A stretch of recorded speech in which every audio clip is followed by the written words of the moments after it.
Here is the English translation of the Chinese text. I learned from my own experience that everything needs to be carefully checked before getting married. It's an extremely important moment. If you do not consider all the nuances, everything will become clear in the future. I'm not a fool. I was taken advantage of and led by the nose, and it was done by the people I trusted the most. I thought I could rely on them at any time. I instructed the two gentlemen who were moving the wardrobe to put it against the wall. When I returned to the task of hanging the picture, Tom came over with 2 suitcases in his hand and asked me where I wanted them to be placed. I wanted them to be put on the floor in front of the bed. When you bring in the items on the hanger, just put them in the wardrobe. Once the picture was hung, I put the suitcases on the bed and started to unload their things into the drawers of the wardrobe. The remaining boxes were brought in by Tom and 2 other people, Mike and Philosophy. I instructed them to store the contents in the wardrobe. Phil handed me a suitcase, which was the last one.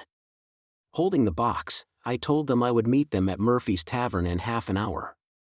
After opening the box and organizing its contents on the wardrobe, I took a step back and surveyed the room, adjusting some items to achieve a more uniform appearance. I assessed the overall layout and was satisfied with the result. I left the room and went to Murphy's to meet my friends. I was enjoying my second beer when my phone interrupted the moment. Glancing at the screen, I noticed the call was from my wife. I answered the phone casually with, "Hey Rob. I'm in the house, I can't get in. The garage door opener doesn't work and my keys don't fit the lock."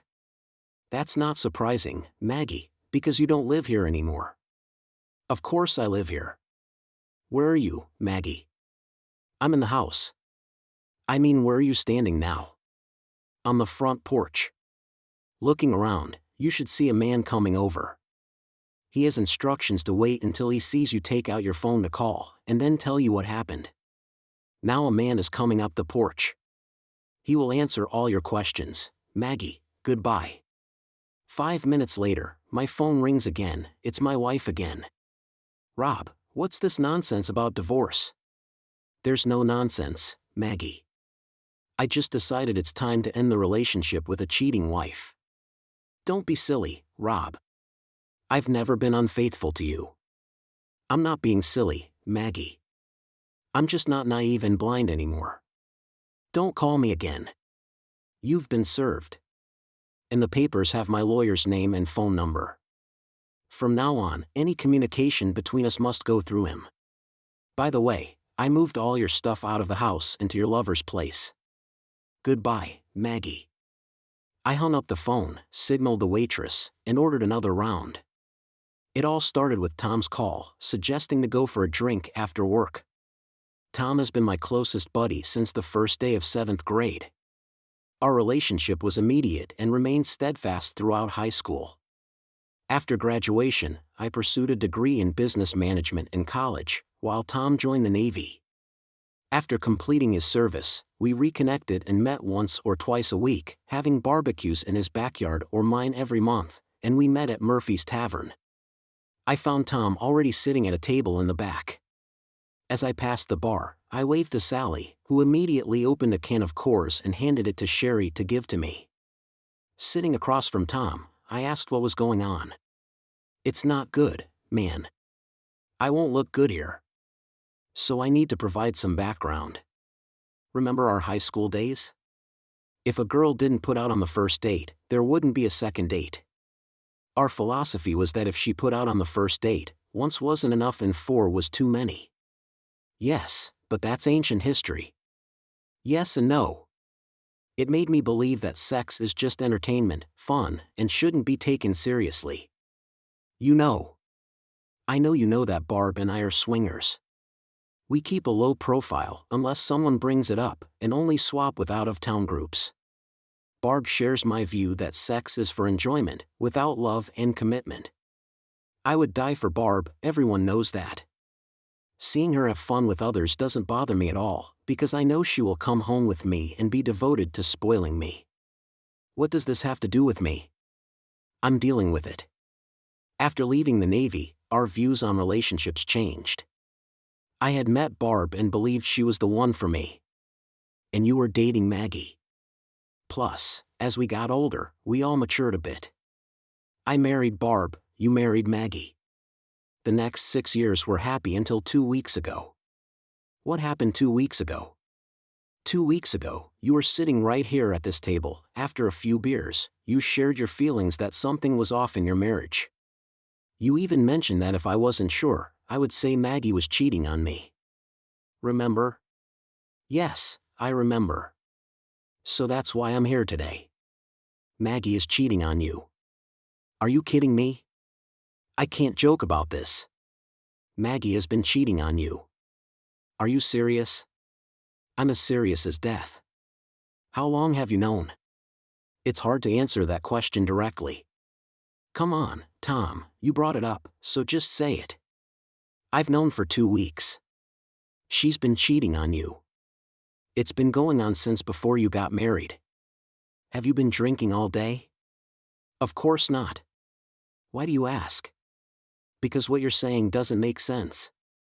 You've only known for 2 weeks, but you claim she's been cheating since before we got married. We've been married for over 6 years, Tom. I realized her activities before you got married, but it wasn't until our conversation 2 weeks ago that I realized it constituted cheating. That's the part where my image was tarnished. Given our past similarities, I thought you shared my view of sex as enjoyable entertainment, not necessarily linked to love or commitment. I understand you and Barb are not like me. But I recognize that everyone has their own preferences. Some men like to watch their wives with other men, while others prefer their wives to go out and then share the details afterwards. Some find excitement in having a more adventurous spouse, and there are those who allow their wives some freedom in order to maintain family harmony. There are also men who don't mind what their wives do, as long as they go home. I assume you belong to one of these categories. Why would you think so? Why not? Maggie. This kind of behavior has been going on for over 6 years. At least twice a week. How could you not know? I mean, come on, Rob. Hiding infidelity for 6 or 8 months is one thing. But 6 years? I assume you must have known. Just like you knew about Barb and me. Never mentioned it. I never brought it up. I think what happened between you and Maggie. Now, I correctly assumed.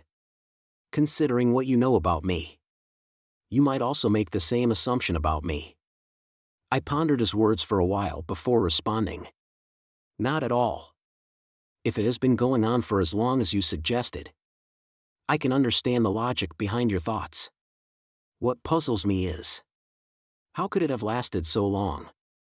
And I was completely unaware. Only in the past month or so, I started to feel something was off. So I think the key question now is, who, when, and where? I absorbed Tom's narrative attentively. Everything he had identified, his suspicions, and the information he had gathered from others. When he finished speaking, I sat there, deeply shaken. What's your plan? Tom asked.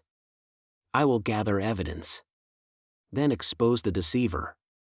On the way home by car, I reflected on the day I first met Maggie. My brother Jerry and his wife Christina invited me to a Sunday barbecue. As soon as I entered their home, Christina immediately grabbed my arm, insisting on introducing me to someone. This was not the first time. Christina had tried to play matchmaker. Since my breakup with Marcia, she had been my girlfriend for 3 years. Until she casually told me about her date with another man. Christina has been persistently setting me up with 6 other candidates. Marcia's revelation was ill-timed, because I was planning to propose to her that night. After her announcement, I calmly said, I hope you have fun. Then opened the ring box. I looked at the ring and announced, I think I'll return this tomorrow. I got up and left her tearful protest, and ignored her persistent calls for the next 2 weeks. Until she finally gave up. Now there's Chrissy, trying to arrange another encounter. with a perfect match. Despite my repeated requests for her to stop, she insists. Ignoring that I'm not ready to start a new relationship, I gently pulled my arm out of Christina's grip and asserted, "No, Christina. Not this time," then went to get some beer. The gathering included about 24 people. I was at least familiar with half of them. As I moved around and engaged in conversations, I cautiously observed the women present, trying to deduce which one Christina had in mind for me. Despite Christina's assumption that there was a specific type I would be interested in, all 7 previous attempts had introduced me to similar people, not suitable as a replacement for Marcia. I scanned the crowd, but couldn't identify anyone matching the perceived type.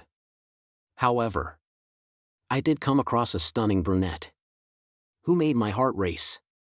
She was surrounded by a group of men, one of whom might have been her husband, fiancé, or boyfriend. She seemed impossibly unclaimed, but I thought it wouldn't hurt to try. I put the empty beer bottle on the table. I walked towards the charming woman, who seemed to be the center of attention. I said to her, "I hope you don't mind the interruption, but Christina sent me over to you." "Who are you?" "I'm Rob. Christina is my sister-in-law." "Well, we shouldn't keep her waiting. Lead the way." I noticed she had been drinking white wine, so I took her to the makeshift bar and offered to refill her glass. "I thought we were going to see Christina." "No, I mean Christina sent me to find you." "Can you explain?" "When I arrived, Christina mentioned there was someone here she wanted me to meet. Her exact words were, 'She's too perfect for you, Rob.' Unfortunately, she was tied up with other people before she could introduce me to this perfect lady. So I walked around until I found you." She gave me a scrutinizing look, then said, "You immediately realized I was the perfect match for you." I could tell even from the other side of the room. Just then Christina approached us. "Oh, great, you found each other. Maggie, this is Rob. Rob, meet Maggie O'Neill." Maggie and I burst into laughter. Christina looked at us confused and asked what. What did I say? "Why are you laughing?" Still giggling, I replied, "I forgive you, Christina. I think this time you got it right." This time Maggie asked, "It's a long story. I'll share everything on our first date. I hope it's tomorrow." That marked the beginning of a pursuit.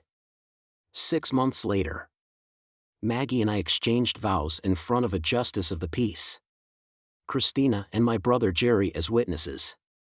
I exercised great restraint, acting normal. When I got home, Maggie welcomed me with a kiss, casually mentioning dinner would be ready in 20 minutes. I grabbed a beer from the fridge. I walked to the family room, turned on the TV, tuned to Fox News. As I endured the experts' boring chatter, discussing trivial matters, I couldn't help but ponder how Maggie could profess her love to me every day while carrying on a secret affair behind my back.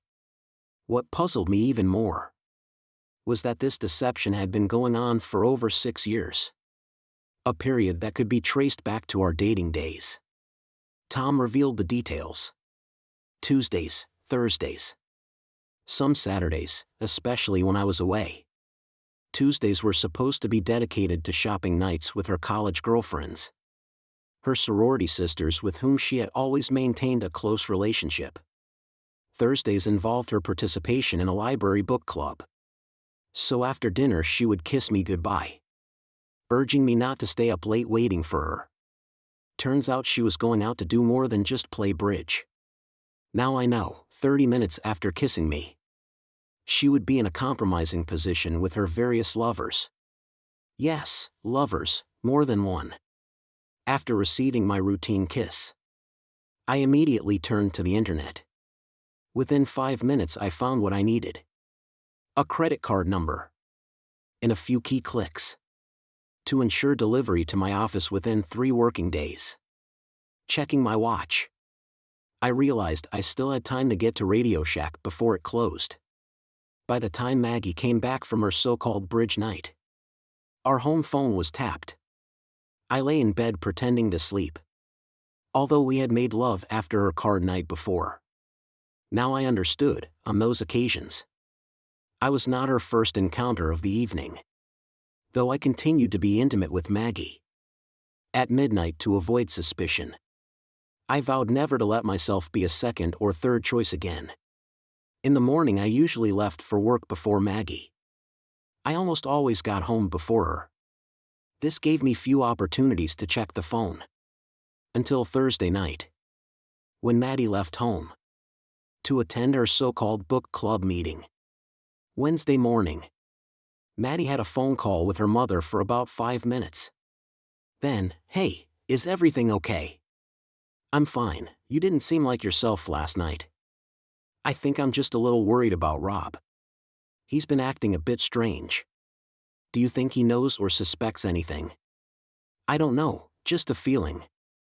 I don't have concrete evidence, just an intuition." "Do you want to cancel the plans for tomorrow night?" "No, because if he suspects, I'm worried this will make him curious why I've been going for years, suddenly stopping. I think we have to keep everything as usual. Both of you need to stay alert. Make sure nothing separates us." "I'll tell him. We don't want the secret to get out." Thursday had only one phone call.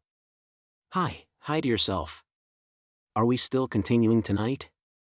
It won't be missed. Love you, and also darling. See you in an hour. Again. When Maggie came home, I pretended to be asleep. When she snuggled next to me in bed, I tried my best not to flinch. On Friday, my package was delivered, and after opening it, I familiarized myself with the instructions. It turned out to be a wireless mini camera, cleverly disguised as a book, with motion-activated features, and capable of transmitting signals to a receiver up to 300 feet away. Tom told me that my wife and her lover sometimes use our house when I'm on a business trip. Perhaps this way Maggie could be at home if I call. My plan is to strategically place the disguised camera when I go on my next business trip, hoping to catch Maggie's behavior in our home. When I put the device into the car's trunk, my thoughts lingered on the phone call from Tuesday. I realized I need to address Maggie's concerns and ensure she overcomes her uneasiness. There's only one way to do it. When I got home, Maggie was preparing dinner in the kitchen. I approached her stealthily from behind, reached around and gently held her breasts, saying, "Turn off the stove. I'm starting with dessert tonight. Will this dessert be filled with cream?" I was not at all surprised. She turned the stove knob to the off position. I picked her up and took her to the bedroom. I made sure to repeat this action before leaving for a business trip on Saturday morning, and before Sunday night, hoping this would dispel any lingering unease. Monday, I told Maggie I was going to San Diego for 4 days. The following week, on Tuesday, I took a risk and stayed up late with her. Had physical contact instead of sex before we went to sleep. Just physical intimacy. Subsequently, Maggie's phone conversations no longer implied her suspicion of my strange behavior. By Friday, I eavesdropped on a recorded conversation and found out that Maggie planned to visit her lover before her regular hair appointment. The content of the conversation confirmed my expectations. "Will we meet at your place when he's not here next week?" "Absolutely. You know I have to be present when he checks the phone every night. I'm looking forward to next week. No need to rush, no hurried grace to get you home. I cherish the time we can spend the whole night together." "I feel the same, darling. I have to go. I need to prepare dinner for my husband." We had physical intimacy on Friday night. On Sunday afternoon, before my business trip on Monday morning, we did it again. When I said goodbye to Maggie, I realized, if the book-shaped camera works as promised, Maggie and I no longer share a home. A week later, the camera finished its job. But it didn't catch Maggie's two lovers. At first, this puzzled me, because I expected to have footage of two people. However, I ignored this concern, because I had already collected enough material for what I intended to use. Over the weekend, I tried to act normal around Maggie. On Saturday, I met Tom for a beer. We finalized the plan for Monday. At 10 a.m., after Maggie went to work, Tom, Phil, Mike, and I gathered at my house. Moved all of Maggie's things elsewhere. At 11 a.m., the locksmith arrived. Changed all the locks. And reprogrammed the garage door opener. In the previous week, I consulted a lawyer to start divorce proceedings. But we postponed filing the papers until I obtained visual evidence. I contacted the lawyer on Monday morning and instructed him to proceed with filing the papers. Phil and Mike had already left, leaving only Tom and me at Murphy's. Tom spoke up, "Anyway, it's showtime now." Suddenly, my brother Jerry approached us with intense anger. "What was the idea of suing me and Christina for emotional estrangement, you jerk? Are you crazy?" "No, but you might have thought so. Thinking you could get away with it forever. You're crazy. If you leave now, Jerry, you can still walk away. Don't threaten me, you little jerk." Jerry is 6 feet 3 inches tall. And I'm only 5 feet 11 inches. So I'm shorter than him. I stood up and punched him. Right on his chin. His eyes went straight, and he started to sway. I hit him 2 more times, and he fell to the ground. I had warned Gus behind the bar that there might be an argument. He just kept wiping the glasses. Looking at me, I kicked him in the crotch. As I was about to kick him again, Tom held me back. "That's enough, bud. I think he knows how you feel." "I don't know if he has the courage to sue you for assault. But let's not make it worse." Jerry struggled to get up, and I added, "How proud would Mom and Dad be of you? You have no courage." I plan to have dinner with them on Wednesday night. They might ask about Maggie's absence. Would you like to guess what my response would be? "By the way, I took advantage of the keys you gave me during your vacation. Entered your home. I moved all of Maggie's things into your spare bedroom. So now she can live there full time. Not just on Tuesdays and Thursdays." I turned to Tom and suggested we leave this place. I waved to Gus, he responded, and then we left. When I got home, Maggie's car was already in the driveway. She was sitting in it waiting for me. After pressing the garage door opener button, I walked around Maggie, entered the garage and closed the door. Despite her attempt to get in before it closed, Maggie didn't make it in time. Hoping she would eventually leave, but knowing I wouldn't, I walked into the house.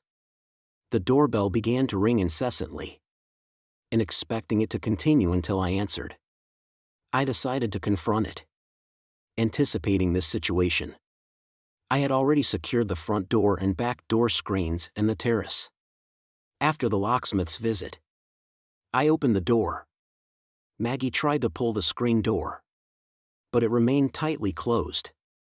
"Let me in, Rob. There's nothing of yours here, Maggie. All your things have been moved to Jerry and Christina's home. You're now living in their spare bedroom, saving you the travel time you used to spend on Tuesdays and Thursdays. We need to talk, Rob." "No, we don't. That time for talking should have been the day I proposed. What should have happened then was you saying, 'Yes, Rob, I'm not willing to give up.' If you could understand sharing me with them, of course, I would marry you. I would have refused. We could have avoided everything we're going through now."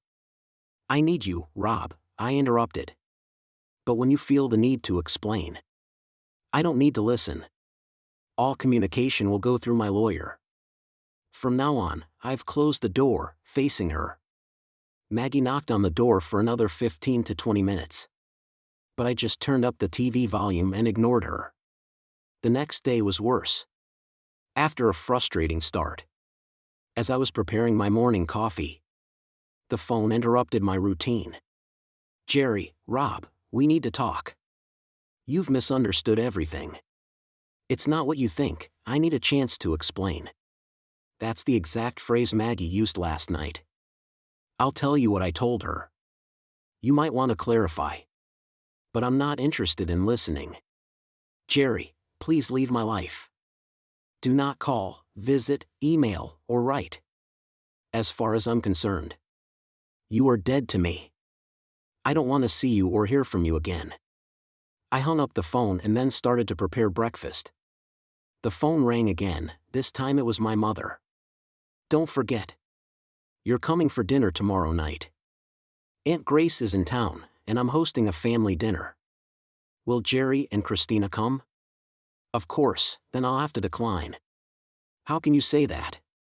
Jerry and Christina are no longer a part of my life. If you want to know why, ask them about their 6-year affair with Maggie." "Oh my God, Rob, you can't be serious." "Unfortunately, I am. 6 years, but you've only been married for 6 years. It seems to have started even before we got married. Baby, I'm really sorry. Say hello to Aunt Grace. Think of an excuse that I can't come. We'll talk later." It pains me to put my mom in a position where she has to navigate a family event without Jerry and me present.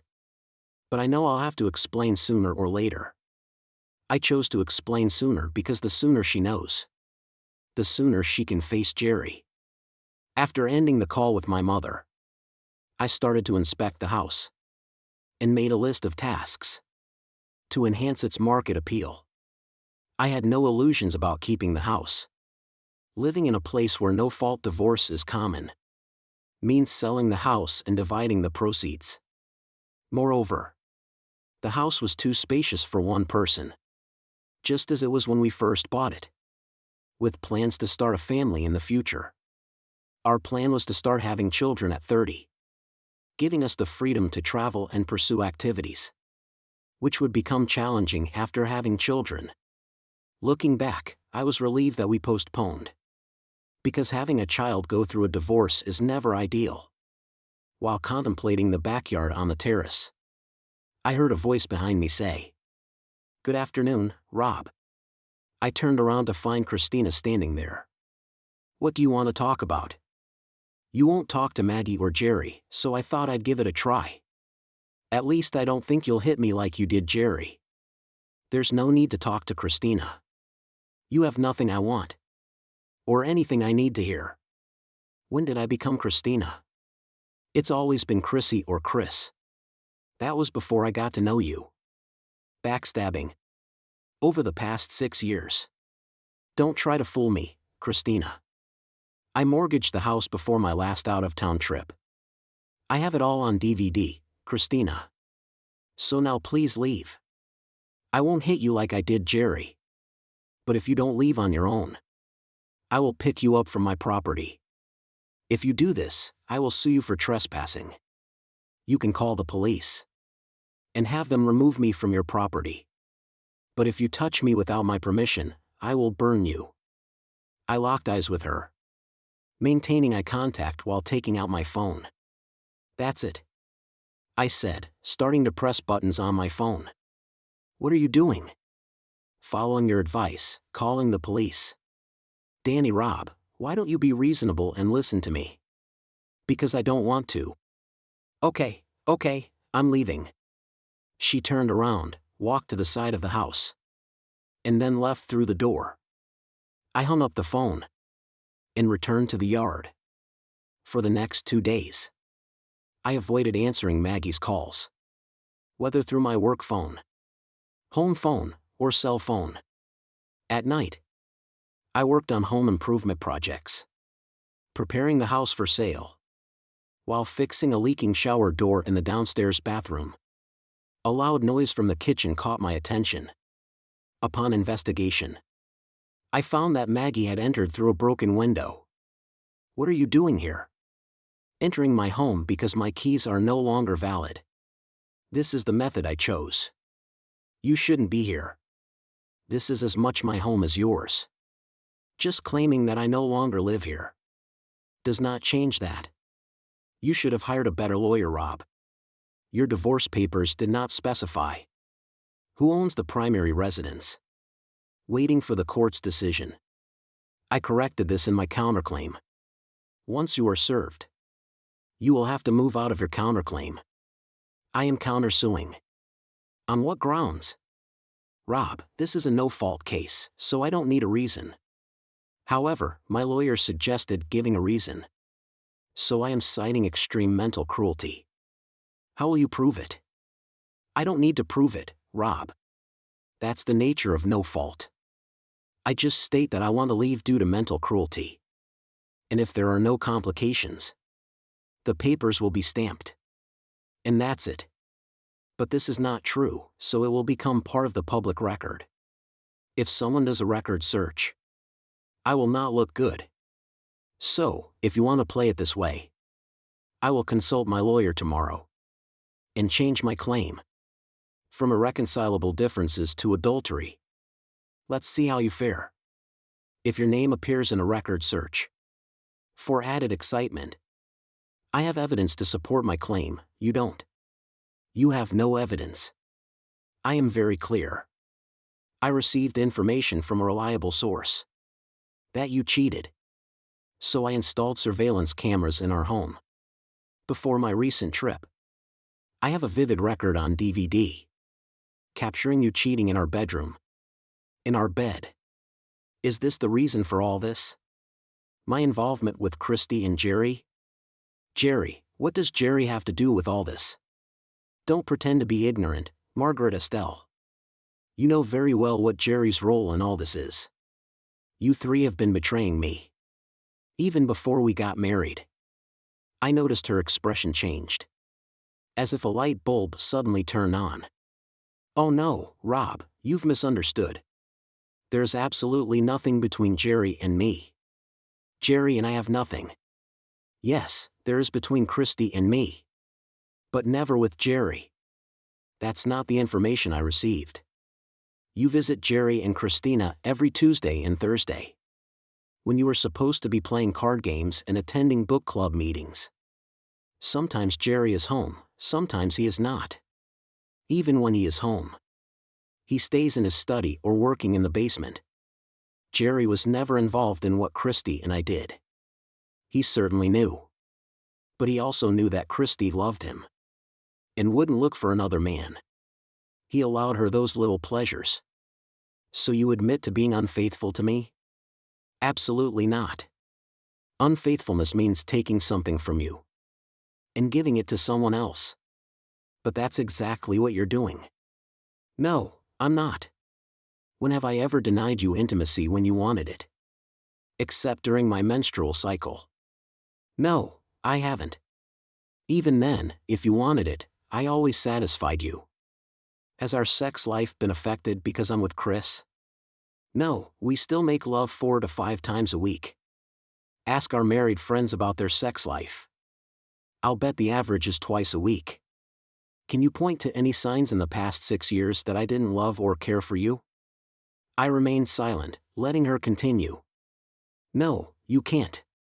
Have we hugged less? There's no sign that I don't love you. Or that I've deprived you of anything. My involvement with Chris didn't cost you anything. Your involvement with Christina. I'm bisexual, Rob. I have been since summer camp, when I connected with 2 girls who were also bisexual. Chris was my roommate during college. We immediately recognized our shared orientation. We've been lovers throughout college and after. It's been almost 11 years. Fulfilling each other's bisexual desires. It's still cheating, you know that. The fact that you lied to me for 6 years. About your activities on Tuesdays, Thursdays, some Saturdays. And when I was away. Proves that you knew it was wrong. No, it doesn't. It only proves that I love you too much not to tell you. Because I knew how you would react. Knowing might have driven us apart. Of course. Knowing that you cheated would drive us apart. Damn it, Rob, I didn't cheat. I didn't tell you because of what's going through your mind right now. You're homophobic, you know that. I can't even count the number of derogatory comments you've made about non-heterosexuals. If I had told you I was bisexual, you would have assumed I was a lesbian. Or any other term you use to belittle those who don't view sex in your way. I never let you know. Because I needed what I got from Chris that I couldn't get from you. So you're saying I can't satisfy you in bed? No, damn it, that's not what I mean. I'm very satisfied with you in bed. But you don't have the physical aspect that I need. You don't have a woman's body for me to explore. You're not a woman, Rob, and I need that occasionally. I need you, and I need what I get from Chris. B stands for both, Rob. I need a man, that's you, and I need a woman. That's Christina. I need both of you. There was a brief pause. Then Maggie broke the silence, asking, "What's next, Rob? Should we contact lawyers to void the papers? Should we move past this and focus on our marriage?" I'm not sure if that's possible, Maggie. You've shattered my trust. How do I know that Christina is the only one you've been unfaithful with? Can I trust that there's no other man in the picture? Can I believe what you're saying? That you have no involvement with Jerry? All I have is your word.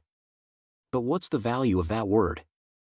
You've proven to be a skilled liar for 6 years, and I never suspected. Even if you're telling the truth, you're still unfaithful. Call it what you will, Maggie, but it's still infidelity to me. Having sex with anyone other than your spouse is cheating, and I can get past it. Maybe with effort.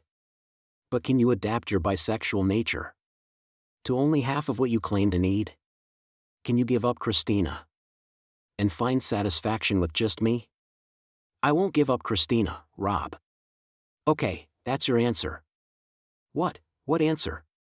When you asked if we should contact lawyers and void the papers, you just answered that question. The answer is no. We won't call them. I never said that. Yes, you did. When I asked if you could prioritize our relationship over Christina, you chose her. Come on, Rob, be reasonable. I've explained my point of view. You've explained it from your perspective. And it's not an issue for you. But from my perspective, it is. I won't share my partner with anyone, whether it's a man or a woman. If my partner has sex with someone else, it's considered cheating, and I don't accept it. Are you serious? You're willing to end everything we have because of this? Fine, Rob, I'll give up Chris. Are you satisfied now? No, Maggie, it's too late. Why should I give you what you want? Yes, but you're doing it reluctantly. You really don't want to. As far as you're concerned, I forced you. You resent it. Over time, resentment will build up and further affect our relationship. You still don't acknowledge that you've done anything wrong. If an opportunity arises, I think you could do this without consequences. You would, and our only chance was when I asked if you could be satisfied being with just me. You clearly answered, I won't give up Christina, Rob. That sealed the fate of our relationship. No, Maggie. The only way our marriage could continue is if I never found out. Unfortunately, I did find out. Go enjoy Christina, find a man who can accept it. Just make sure you're honest with him before you marry him. Maggie never filed a counterclaim. The divorce was finalized. It was painful because I truly loved Maggie. That feeling might persist. But I couldn't accept infidelity, even if she didn't think she was cheating. I suppose holding on to outdated values has a cost. Maggie remarried. But I don't know if she disclosed her inclinations to her new spouse before they exchanged vows. What I do know is, she lived in Jerry and Christina's spare bedroom. Until she got married again. The rift between my brother and me never healed. Maggie's claim that he never touched her meant nothing to me. Because he knew her actions. Covered for her. And shielded her from me. In my view, that's just as outrageous. Although I reached a point. I could attend family gatherings. Where he and Christina were present. I kept my distance, we never spoke. Despite Christina's attempts to bridge the gap. I eventually met a woman I liked enough to date consistently. 6 months later. She hinted at wanting a long-term commitment. Before marriage. I asked her if there were any secrets I should know. When she inquired about the nature of the secret. I shared my history with Maggie. She smiled and said, "I've had a few experiences. But I didn't particularly enjoy them. I lean more towards loyalty and firmly believe in it. I married Betty, and things are going well. In fact, she's pregnant, and in 6 months, I'll be a father." Thank you all who took the time to listen to today's story. If you enjoyed it, please consider liking and subscribing. If not, feel free to share your thoughts on the events in the comments below. Take care.